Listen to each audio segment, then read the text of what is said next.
There, welcome to Meet the Press Now. I'm Ryan Nobles in Washington, where President Trump is once again threatening to strike Iran's energy grid and water supply, while simultaneously touting the status of diplomatic talks with Tehran to end the war, and while suggesting the U.S. could take the oil in Iran, all as war continues to send shockwaves through the economy here at home. This morning, President Trump posting on social media that the U.S. is in, quote, serious discussions with Iran, but warning that if a deal is not reached soon and if the Strait of Hormuz is not immediately reopened by the president's April deadline, the U.S. will blow up and completely obliterate Iran's civilian energy and water infrastructure. It comes as the president spoke to reporters on Air Force One late yesterday and suggested that a deal could come soon. I would only say that we're doing extremely well in that negotiation, but you never know with Tehran because we negotiate with them, and then we always have to blow them up. Sir, could you foresee a deal in Iran this upcoming week? I do see a deal in Iran, yeah. Mr. President. Could be soon. Now, despite that, Iran says there have been no direct negotiations between Tehran and Washington and called the Trump administration's 15-point plan to end the war, quote, unrealistic and unreasonable. But today, White House Press Secretary Caroline Leavitt pushing back, saying Iran is eager to negotiate. It's no surprise that we are seeing the remaining elements of the regime become increasingly eager to end the destruction and come to the negotiating table while they still can. Despite all of the public posturing you hear from the regime and false reporting, talks are continuing and going well. If the Iranians reject this golden opportunity, the greatest military in the history of the world continues to stand by to provide President Trump with every option available to ensure this regime continues to pay a grave price. If an American sitting at home hearing him say, I want to talk, but I keep seeing them send troops to that region, what are they to make of what's going on? There's two tracks here. The president has always said that diplomacy is his #1 option and priority. And as this war enters a 5th week, it shows no sign of slowing down. Over the weekend, the Iran-backed Houthi rebel group getting involved for the first time, firing missiles at Israel. Meanwhile, President Trump is raising the prospect of seizing Iran's oil, telling the Financial Times, quote, to be honest with you, my favorite thing is to take the oil in Iran, but some stupid people back in the U.S. say, why are you doing that? But they're stupid people. He goes on to suggest the U.S. could seize Kharg Island, which is responsible for more than 90% of Iran's oil exports. Here at home, the national average for a gallon of regular gas is now just under $4, up 34% since the start of the war. And oil prices settled at over $102 per barrel today, the first time it settled over $100 since the start of the war. Joining me now is our team of reporters covering all the angles of this war. NBC News senior White House correspondent Garrett Haake, NBC News senior national security correspondent Courtney Kube, NBC News international correspondent Ralph Sanchez is in Doha, NBC News senior national correspondent Stephanie Gosk is in Tel Aviv, and NBC News business and data correspondent Brian Cheung is at the New York Stock Exchange. Let's go to the North Lawn first. Garrett, there seems to be quite a bit of daylight between what the president is saying and what the Iranians are saying publicly. What do we actually know about the state of these negotiations? Yeah, I mean, frustratingly little, Ryan. I mean, I bet the only thing that's been publicly acknowledged by both sides is the idea that there are intermediaries passing some degree of messages between the two parties. But the Iranians have denied any direct talks at all, even as the White House has suggested that they have been fruitful thus far. I mean, it's hard to describe how much daylight there is between the public positionings of these two parties. I think in the Iranians, the president has met someone who are a culture, a regime that is as comfortable using really bellicose social media language and threats as he is. One of the top Iranian officials today posted an image of flag-draped American coffins on social media, suggesting that that would be the fate of Americans should this ground incursion idea come to fruition. But I tried to ask Caroline Leavitt today about some of the president's own rhetoric and this idea that the U.S. would go so far as to strike power plants, desalination plants, the kind of civilian infrastructure that is off limits by the generally accepted laws of wars that seem to be part of his ongoing pressure campaign on Iran. And, well, just listen to what she said. Why is the president threatening what would amount to potentially a war crime with the U.S. military? And how do you square that with the administration repeatedly saying that the U.S. does not target civilians? Look, the president has made it quite clear to the Iranian regime at this moment in time, as evidenced by the statement that you just read, that their best move is to make a deal, or else the United States Armed Forces has capabilities beyond their wildest imagination, and the president is not afraid to use them. That's not what I said, Garrett. Now, the press secretary said several times during the course of this briefing today what the strategic military goals here, right? It's the same stuff we've been hearing for the last 5 weeks: destroying their navy, destroying the drones and the missile manufacturing capability, and capping or eliminating the nuclear program. I tried to put a finer point on all of this and ask her how destroying desalination plants that produce drinking water would further any of those goals, and she didn't answer, Ryan. And to me, I think the point here from the White House is to try to give sort of the biggest, scariest sounding consequences for the Iranians, even if the specifics don't appear to be something that the president is perhaps prepared to follow through upon. And then beyond what they're threatening militarily, the president now raising the possibility of taking Iran's oil. He did this in an interview with the Financial Times. Do we have any specifics as to how that could play out? No, but to do it would probably require significant American ground forces on Kharg Island and perhaps in other places in Iran. And Ryan, as a student of Donald Trump, I have to tell you, this is one of the issues on which he has been the most consistent across not just his public political career, but going back to when he first started flirting with running for office in the 1980s. Really, the idea of seizing Iran and later Iraq's oil reserves as part of any conflict with those countries is as seminal to the way that Donald Trump thinks about American power and the way that wars should be fought and diplomacy should be done, as is his belief that tariffs can solve a lot of issues. And so, while I don't know the specifics of what the administration has planned here or how feasible it is, the idea that this is something that the president is seriously considering, I think makes a ton of sense. It's just foundational to his view about why you would go to war with a natural resource-rich country in the first place. Right. Okay. Garrett Haake live from the White House. Garrett, thanks for that. Let's turn now to Courtney, who's in studio with me now. Courtney, the Secretary of State, Marco Rubio, says that the Pentagon is preparing options for the president, is how he described it. What more do we know about those options? Yeah, so it's, as far as we know, it's still the same three we've been talking about now for several days, and that is what you were just talking to Garrett about, the possibility of the U.S. sort of seizing Kharg Island or the Iran oil infrastructure. In that case, it's about cutting off the revenue to Iran and then potentially using that as leverage as part of these, whatever these negotiations or diplomacy, ongoing diplomacy efforts are.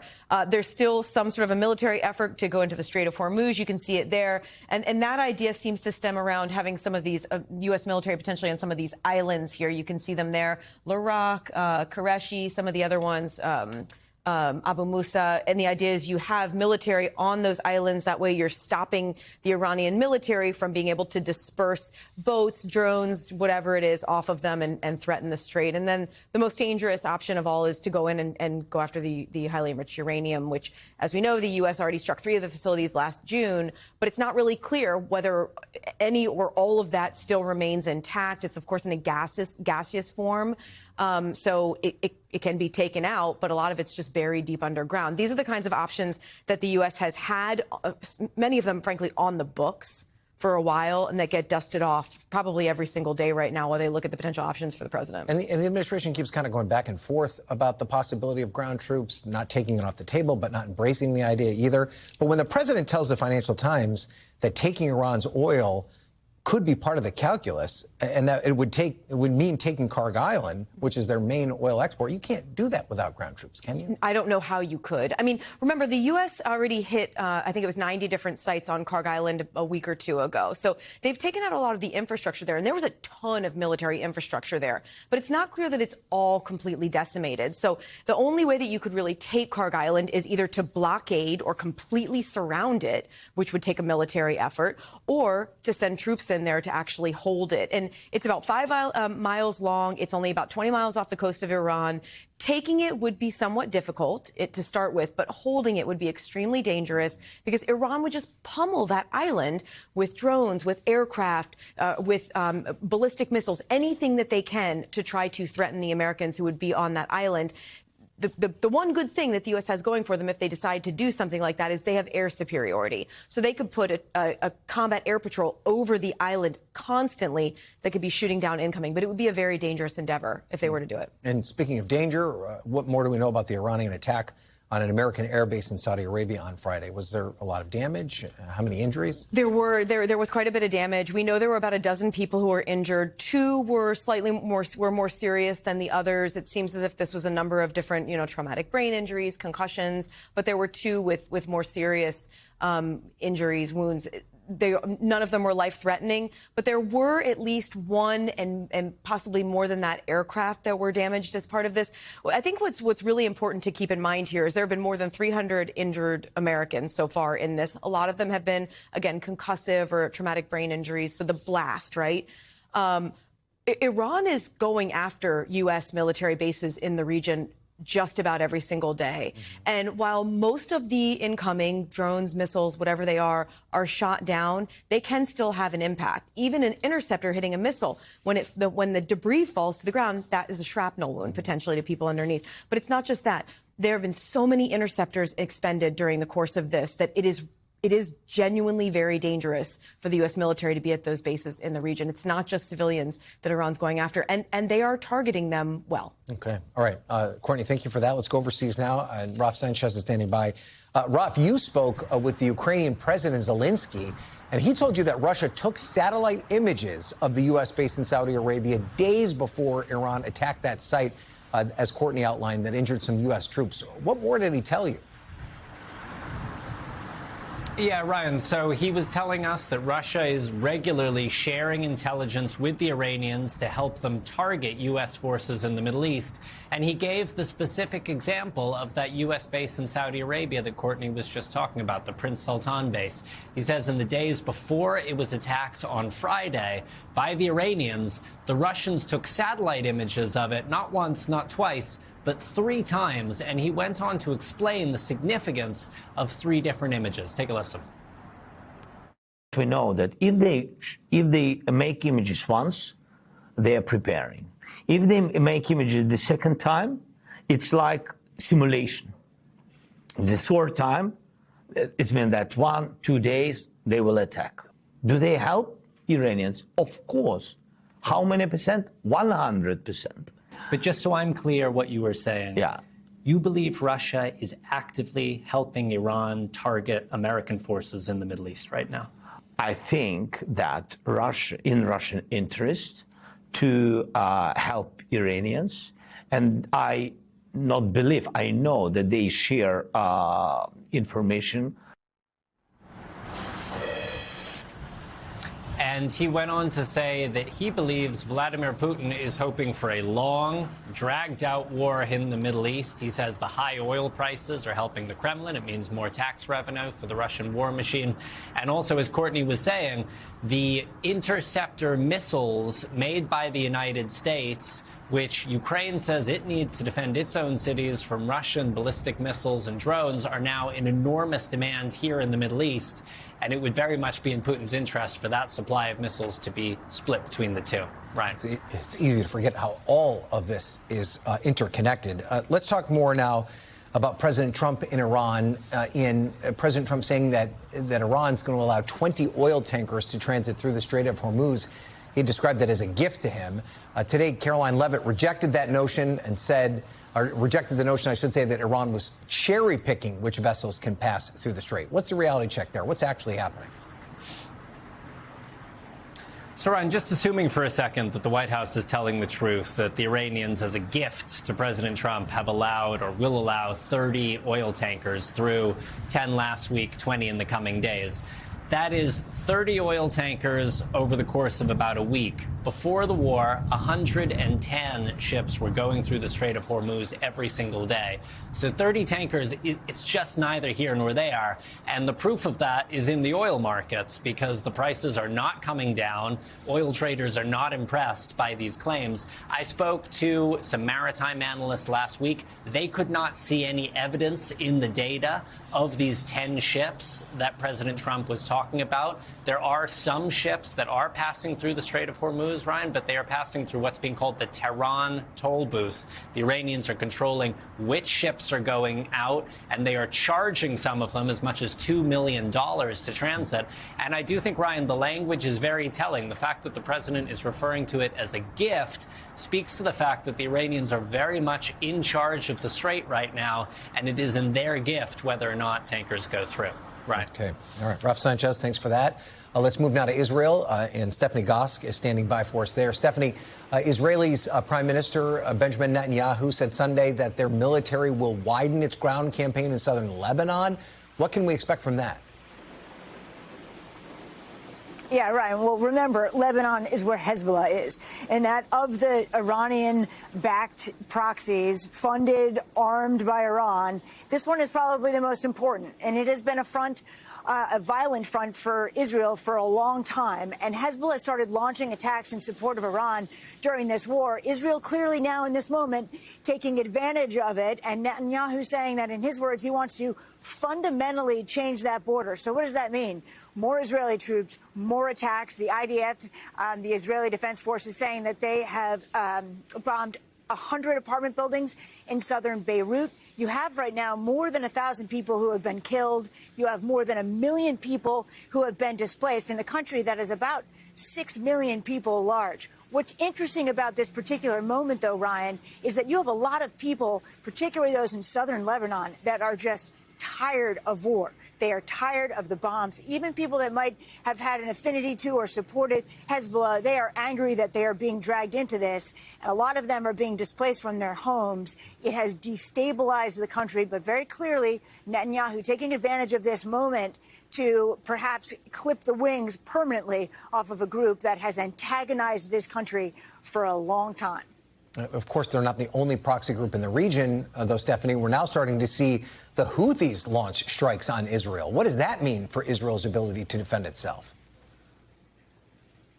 Yeah, well, they still can. I mean, the tactics are effectively the same, shooting down the same kinds of rockets on the Houthis launching those attacks.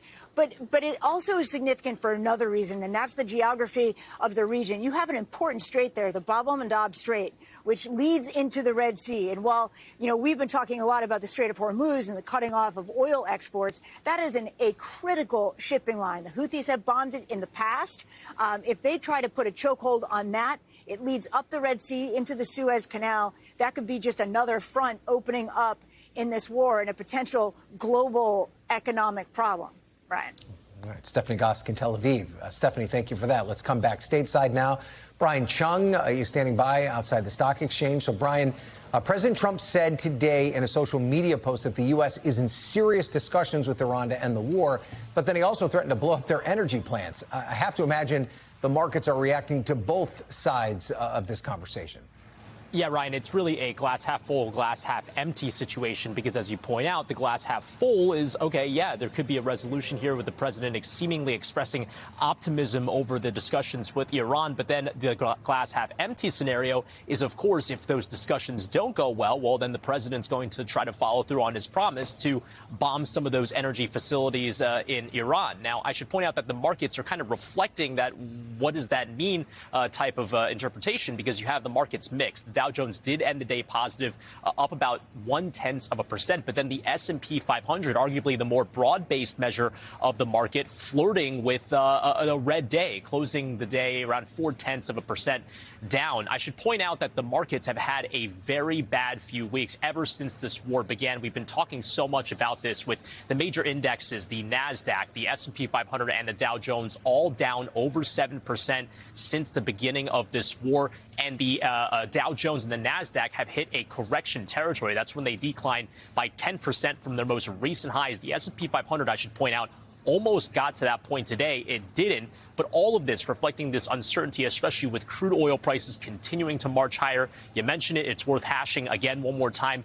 WTI crude oil ending the day up over $102 per barrel. That is the first time, Ryan, that it's closed above $100 since 2022. And, of course, that brings us back to the impact on Main Street. The Dow and the S&P being down so much is obviously affecting a lot of people's 401ks. But that crude oil price is the impact you see when you go to the gas station every day. The national average for gas nearing $4 a gallon. Do you expect that price to continue to rise? And what could it take for that number to come down? Yeah, and here's the thing is that despite all of the president's optimism about the discussions with Iran, the crude oil markets don't appear to be taking that in stride, as Raf pointed out. So again, you have crude oil prices rising today. And for that reason, we do expect prices at the pump to rise as well. The talking point is that for every $10 a barrel of oil trades higher, that's another 25 cents per gallon that we pay at the pump. And so as you look at those national averages from AAA right now, flirting with $4 a gallon, it's currently at $3.99. Well, the expectation is even though there have been some of these, optimistic headlines around the developments in the Middle East, it seems like those prices are going to continue to trickle down to the form of higher prices at the pump. I should point out a number of states in the country are already seeing prices well above that in California and Arizona. So it depends on where you live. But the story broadly is still gas prices a lot more expensive now than they were a month ago when prices were on average $1 cheaper per gallon.